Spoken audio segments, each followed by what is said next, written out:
श्रोतो नमस्कार. श्री गुरुदेव दत्त. त्रिगुणात्मक भगवान श्री दत्तात्रेयांची जन्मकथा. एक विनंती, चॅनलवरती नवीन असाल तर चॅनल सबस्क्राईब करायला आणि हा व्हिडिओ जास्तीत जास्त शेअर करायला अजिबात विसरू नका. भगवान श्री दत्तात्रेयांची जन्मकथा. परमपवित्र माता अनुसूयेला त्रिदेवांनी आशीर्वाद दिले आणि त्यानंतर भगवान शंकरांची वचनपूर्ती होऊन दुर्वास ऋषींचा जन्म झाला. आता वेळ होती रमा माधवाच्या वचनाची, म्हणजेच साक्षात श्री भगवान दत्तात्रेयांच्या जन्माची. साक्षात वैकुंठ रमण रमापती जन्म घेणार म्हणजे साऱ्या जगताचा उद्धार होणारच. समस्त व्यथा भवतापांचा निराश होणार. जन्म मरणाची फरफट संपणार. आधिव्याधींची कटकट मिटणार आणि सकल कामनांची परिपूर्ती होणार. जो जे वांछेल ते त्याला लाभणार. आरोग्याचं साम्राज्य होणार. सर्वत्र सुखाचं साम्राज्य पसरणार होतं. ब्रह्मवृंदांच्या वेदचर्येत निमग्न असलेल्या आणि आपल्या लाडक्या दुर्वासाच्या पोवड्या वेदपठनानं सुखावत असणाऱ्या अत्रिमुनींना परमेश्वरी इच्छेनं समागमाची तीव्र इच्छा निर्माण झाली आणि साक्षात श्री विष्णूंच्या तेजाचा अंश अनसूयेच्या गर्भकोशात दिसामासानं वाढू लागला. पुन्हा खूप दिवसांनी अनसूया गर्भवती झाल्याचं कळताच सर्वांना आनंद झाला. पर्णकुटीतला आणि त्या बाहेरचा सारा आसमंत त्या वार्तेनं बहरला, मोहरला. आसपासची वृक्षराजी, तरुलता ह्या स्वर्गातल्या कल्पद्रुपाप्रमाणे फुलल्या. फळाफुलांनी लहडल्या. त्यांचा सुगंध आसमंत व्यापून उरला. कोकिळा, भारद्वाज, शुकादी पक्षीगण मंजूळ स्वरात मधुर गान करू लागले. तळी कमळांनी फुलली. भुंग्यांचा गुंजारावही सुरू झाला. स्वर्गातल्या नंदनवनानंच अत्रि ऋषींच्या आश्रमात मुक्काम केला. घरची गोधनही वारीमाप दूध देऊ लागली. दूध, तूप, गोरस कशाला म्हणून कमी नव्हतं. अन्नधान्याचा सुकाळ झाला. अतिथी अभ्यंगतांची वर्दळ वाढूनही समृद्धीला खड लागेना.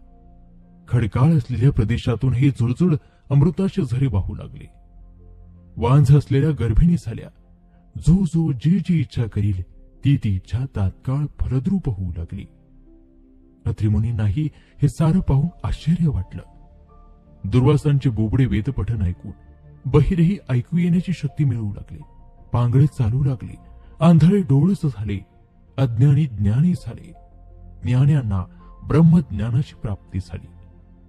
ही सर्व या गर्भसंभवाचीच कळा होती, पण ती अत्रि ऋषींशिवाय कोणालाच समजली नाही. वातावरणातील हा फरक पाहून सारे सामान्य जन आश्चर्यचकित झाले होते. मंत्रमुग्ध होऊन राहिले होते. ज्याप्रमाणे सूर्याची आभा दिवसेंदिवस वाढावी आणि तेजपुंज भानू दिसावा, त्याप्रमाणे अनसूयेची कांती शुद्ध विजाच्या अंबुधराप्रमाणे तेजपुंज बनत होती आणि दिसामासन गर्भवती होत होती. असं होता होता 7 महिने झाले. 7व्या महिन्यात अत्रि ऋषींनी माता अनसूयेला विचारलं, हे प्राणप्रिय, चातुर्य खाणी, कुरंग नयने, तुला कोणकोणत्या इच्छा होत आहेत हे न लाजता, मनी कोणत्याही प्रकारचा संकोच न ठेवता मला सांग. अत्रि मुनींचं हे संभाषण ऐकून अनसूया लाजली आणि म्हणाली, हे नाथ, आपल्या चरणांचं पूजन करून आपल्या सहवासातच तप करावंसं वाटत आहे. त्याचप्रमाणे तपोवनात स्वच्छंदपणानं विहार करावासा वाटतो आहे. तीर्थाटन करून योगाभ्यास करावा. जप तप अनुष्ठान करून दानधर्म करावा. वेदांताविषयी चर्चा ऐकावी.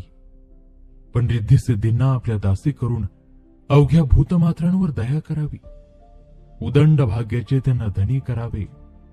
नानाविध प्रकारचं सुरस सुग्रास भोजन करावं आणि इतरांनाही खाऊ घालावं असं मला राहून राहून वाटत आहे आणि वैराग्याची ओढही अनिवार्य होत आहे. हे गर्भोद्गार ऐकून त्या ब्रह्मकुमार अत्रींना अतिशय आनंद झाला आणि ते म्हणाले, खरोखरच जगाच्या उद्धारासाठी प्रत्यक्ष परमात्मा आपल्या घरी राजयोगाच्या रूपात अवतरणार आहे. आणि मग एक सुधीन पाहून त्यांनी आपल्या कुलातील सर्व ज्येष्ठ श्रेष्ठ ऋषींना ऋषीपत्नींना आपल्या घरी भोजनाप्रित्यर्थ बोलावलं. त्यांना जे जे हवं होतं ते अनसूयेला आग्रहानं आणि कौतुकानं खाऊ घातलं. तिला औक्षण करून तिची ओटी भरली. करशुद्धी करून मुखशुद्धीसाठी तांबूल दिलं आणि द्राक्ष मंडपात तिची मृदुमऊ शय्या अंथरली. अनसूयेनेही आपल्या हातांनी त्या सुवासिनींना हळद कुंकू, कर्पूर, चंदन आणि फळांचा मेवा अर्पण केला. त्यांनाही सुखावलं, संतोषवलं आणि सर्व सुवासिनींचे आशीर्वाद घेऊन त्यांना बोलवलं. 8व्या महिन्यातही अशी इच्छा भोजन चाललीच होती. तेव्हाच तिथे माऊलीला नारद मुनी दिसले आणि तिच्या आनंदाचा पारावार उरला नाही. नारदांनी अनसूयेकडे दृष्टी टाकली आणि तिचं ते तेज पाहून त्यांनी ओळखलं की हिच्या पोटी त्रिगुणात्मक ब्रह्मांड नायक जन्म घेणार आहे आणि आपल्या अवतारानं विश्वाचं शांतवन करणार आहे. नारद मुनींनी अनसूया मातेला एक प्रदक्षिणा घातली आणि जाता जाता माता अनसूयेला जन्माला येणाऱ्या बालकाचं नाव दत्त ठेव असा सल्ला दिला आणि आपल्या त्रिलोक यात्रेला ते निघाले. वाटेत जो जो भेटेल त्याला ही शुभवार्ता सांगू लागले की पतिव्रता अनसूयेच्या पोटी साक्षात कमलापती त्रिगुणात्मक स्वरूपात जन्माला येणार आहेत. ज्या वेळेला 8वा संपून 9वा महिना लागला तेव्हा ही शुभवार्ता घेऊन नारद मुनी रमेकडे, उमेकडे आणि सावित्रीकडे गेले. तिन्ही देवींना आनंद झाला. त्यांनी 9 मास केव्हा भरतात त्याकडे दृष्टी लावली. अनसूयेसाठी आणि अनसूयेच्या पोटी जन्माला येणाऱ्या त्या बाळासाठी सर्व लेणी तयार केली. बाळंतिणीला लागणारे साहित्य जमवलं आणि त्या आश्रमाकडे निघाल्या. सर्व देवातिदेवही आपल्या गणांसह, यक्ष किन्नरांसह, गंधर्व अप्सरांसह दाटीवाटीनं आकाश मंडळात येऊन उभे राहिले आणि त्या शुभ घटिकेची आतुरतेनं वाट पाहू लागले. आणि ती शुभ घटिका भरली. त्रिगुणात्मक त्रैलोक्य अवतार जन्माला आले. ती तिथी होती शुक्ल पक्ष, इंदू वासर, रोहिणी नक्षत्र, चतुर्दश पौर्णिमा, मार्गशीर्ष महिना आणि हेमंत ऋतू होता. अशा त्या अमृतवेला ते चैतन्य तत्व प्रगटलं. अत्यंत अवर्णनीय तेज असं म्हणतात पसरलं. ते तेज पाहून सर्वांचे डोळे दिपले. पण दिपलेल्या डोळ्यांनी मग ते साजिर गोजिर रूप पाहिलं आणि सुरगणांनी जयवाद्यांचा घोष केला, पुष्पवृष्टी केली. गंधर्वांनी आपल्या सुस्वर स्वरात गायनाला प्रारंभ केला. अप्सरांनी मोहक नृत्याला आरंभ केला. मंगल घोषात विविध वाद्य निनादू लागली. घंटा घनघनू लागल्या आणि सर्व ऋषिकांताही आनंदानं गदगदल्या. त्यांनी बाळाला उचलवून घेतलं. उष्णोदकानं त्याला स्नान घातलं. सुगंधी चूर्णानं मर्दन केलं आणि मधाचं बोट चाखवलं. ते सुकुमार कोमल बाळ कसं होतं, अगदी मनस्वी आगळ होतं. त्याला 6 भुजा होत्या. अतिशय सुहास्य आणि सुकुमार अशी 3 मुख होती. ते सुंदर रूपडे पाहून सर्व देवांगना लगबगीनं पुढे आल्या आणि त्यांनी पंचारती घेऊन उभाळलं. आरती गायली, पुष्पवृष्टी केली. सर्व देव आणि ऋषीवर परस्परांना भेटले. गुढ्या तोरणं उभारली गेली. सुवासिनींनी एकमेकींना हळद, कुंकू, हरिद्रा वाटली. उमा, रमा, सावित्री, गायत्री आदींनी बाळाला आशीर्वाद दिले. त्यावरून लिंबोलून उतरवून टाकलं आणि अनसूयेला वंदन केलं. ब्रह्मपुत्र अत्रि ऋषींनाही सर्व देव भेटले. नारद मुनींनीही अत्रींना आलिंगन दिलं आणि म्हटलं, आपल्या पोटी साक्षात परब्रह्म अवतरलं. आपण दोघे खरोखर धन्य आहात. सर्व देवादिदेवांनी अत्रींची स्तुती केली आणि प्रस्थान हलवलं. पर्वताला 3 प्रदक्षिणा घातल्या आणि त्या जगद्गुरु मायातीत परब्रह्माची स्तुती परारती गाऊन आपापल्या विमानांसह स्वर्गामध्ये उड्डाण केलं. तेजपुंज भास्कराच्या उदयानं ज्याप्रमाणे काळ्या कुट्ट यामिनीचा नाश व्हावा आणि अंधकार विरून झळझळीत प्रकाश पसरावा, एखादं रामबाण रसायन सापडून शरीरातील ठाण मांडून बसलेल्या रोगांचा नाश व्हावा, किंवा समर्थ पंचाक्षरी मंत्राचा उच्चार करताच पिशाचांचा नाश व्हावा, त्याप्रमाणे त्रिगुणात्मक मूर्ती प्रगटताच भूतलावरील दुःख शोकांचा विनाश झाला. आनंद आणि संतोष करते झाले. असा हा पूर्णानंदाचा कंद सिंहांचल पर्वतावर दिसावासानं वाढत होता. रिद्धी सध्या आपणहू पाणी भरत होत्या. ऋषिगण येऊन मंत्रपाठ म्हणून जात होते. कामिनी पाळणे गात होत्या. रात्रीला पुन्हा वेदघोष दुमदुमत होता.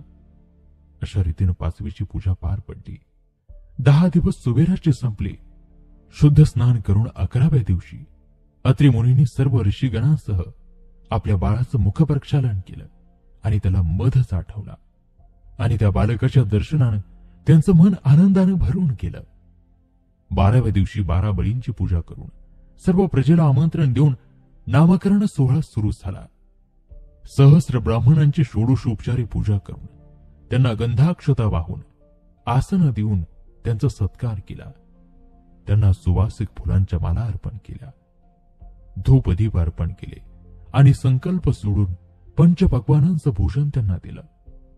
तृप्त होईस्तवर ब्रह्मरुंद जेवले, संतोष पावले आणि दुवा देत अशीच भरभराट सुख समृद्धी नांदो असा आशीर्वाद देत ते तृप्त होऊन गेले. सौभाग्यवान लुटली आणि आग्रहाने सर्वांना भोजन माता अनुसूया वाढू लागली. सर्वांनी आसन मांडून प्रथम पुत्रासह बाळासह अनसूयेला बसवलं.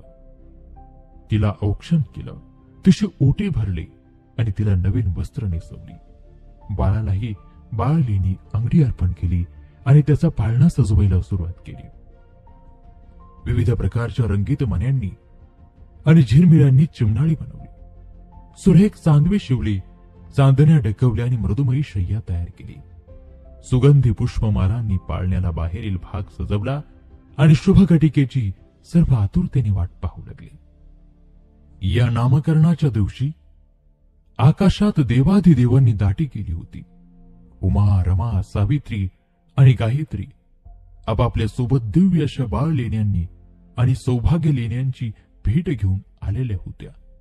त्यांचा स्वर्गीय वाळंत विडा खरोखरच अद्वितीय होता. ह्या सर्वांच्या आगमनानं सिंहांचल पर्वत गजबजला. चैतन्य तत्वाच्या नामघोषानं दुमदुमला. सर्व देव भेटले आणि देवांगना पुढे झाल्या. त्यांनी अनसूयेला औक्षण केलं. श्रीफळानं तिची ओटी भरली आणि तिला दिव्य वस्त्राभूषण प्रदान केली.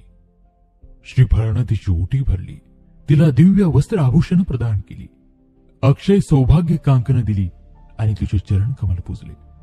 त्या बालकाच्याही अंगावर दिव्य बाळलीने चढवायला सुरुवात केली. नारद मुनी तिथे उपस्थित होते. हा दिव्य सोहळा ते पाहत होते. उमा, रमा आणि सावित्रींनी ती लेणी काढली आणि काय त्यांचं तेज वर्णावं. साक्षात चंद्र सूर्याचं तेज त्या मौक्तिक मण्यात आणि सुवर्ण पट्ट्यात जणू साठवलं होतं. अशी ती सुवर्णाची झळझळीत कंठी त्या बालकाच्या गळ्यात शोभून दिसत होती.